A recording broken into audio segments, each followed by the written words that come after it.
again, the Lyrica's for nerve pain. Right now, you get the prescription for free. That's gone generic, so we don't know what's going to happen in the near future. But for now, the cards we have, you take the card to the pharmacy with your Lyrica prescription. If you don't take that free 7-day trial card, you won't get it for free. It's rather pricey. Would you go through December, right?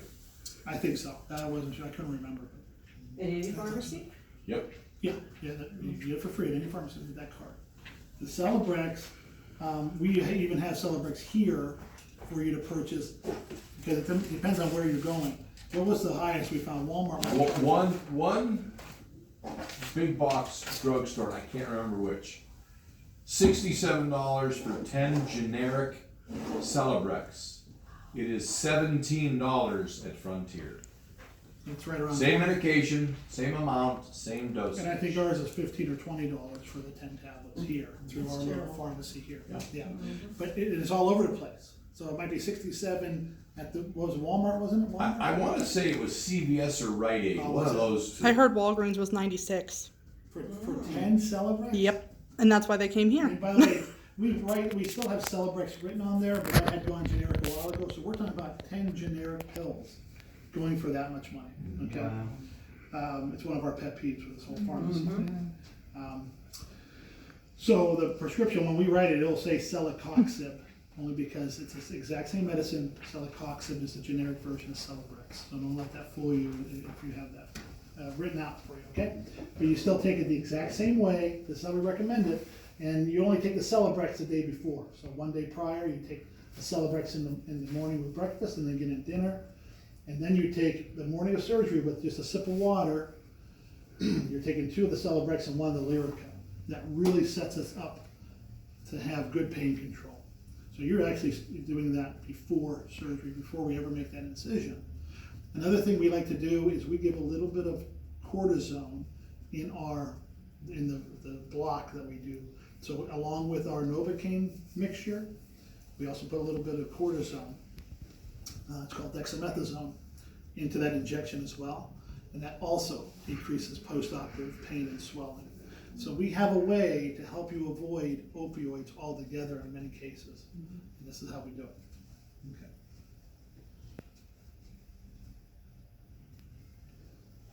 Okay. This is talking more about the 2 medications we utilize.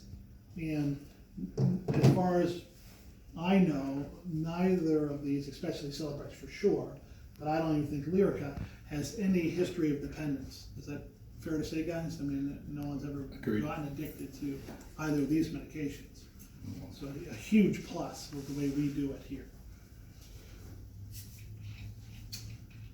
You'll either have general anesthesia or you'll have IV sedation and us numbing your foot. Either one, we're going to numb the foot. So you're going to wake up, your foot will be numb. And you should feel little to no pain when you wake up from surgery. Whether it's general or IV sedation is typically between you and the anesthesiologist. We tend not to have a whole lot of say in that. We'll tell them what we need, and in most cases all we really need is IV sedation. But they know their patients well, and they'll determine along with you whether you're going to have general or IV sedation. But again, in most cases we're fine with IV sedation. But there's times, I think these guys can attest, where we look up and the patient's getting general. Well, it's because the patient and the anesthesiologist decided that would be better for them in particular. So we can't tell you for sure which one you would have, but you would have one of these 2. Rarely, but it is possible for us to do straight local anesthesia. That is rare, and it's usually for special circumstances, like the person has had horrible issues with anesthesia in the past, or they're too ill to undergo any type of anesthesia. If anybody's had general anesthesia in the past and had issues with nausea, let us know and let the anesthesiologist know, because then we can put in Zofran in the IV solution, and as a general rule, you won't become nauseous post-surgery. Any questions on anesthesia?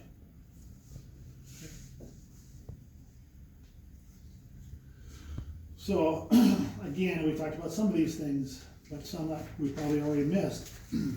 Less scarring, we discussed that.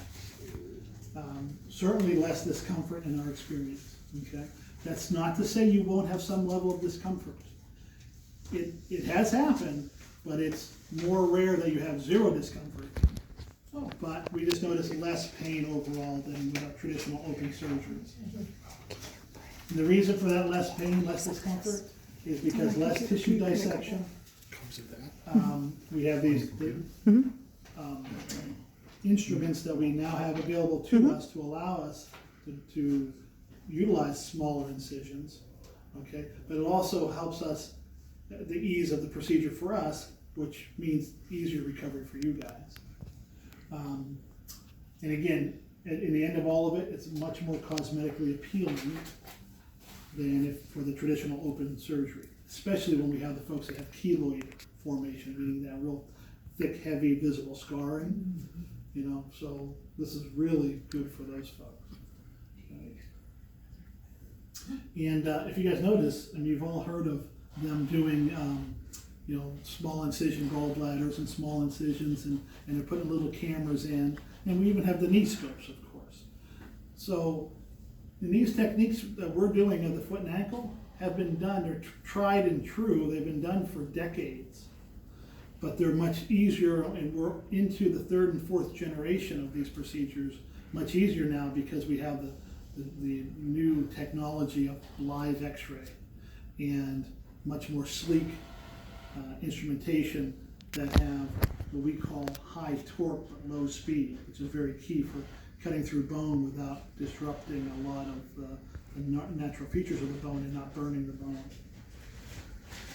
And this is huge. I mean, absolutely huge.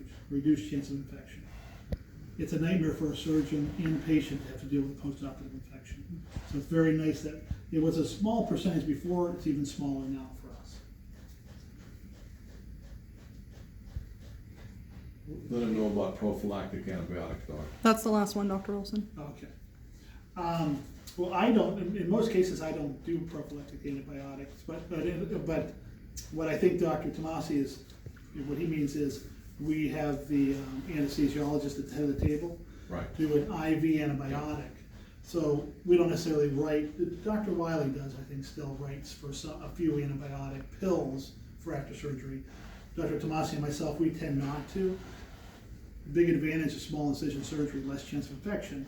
So we can avoid some of the GI upset in screwing up the natural flora in your intestines by reducing the amount of antibiotics we need.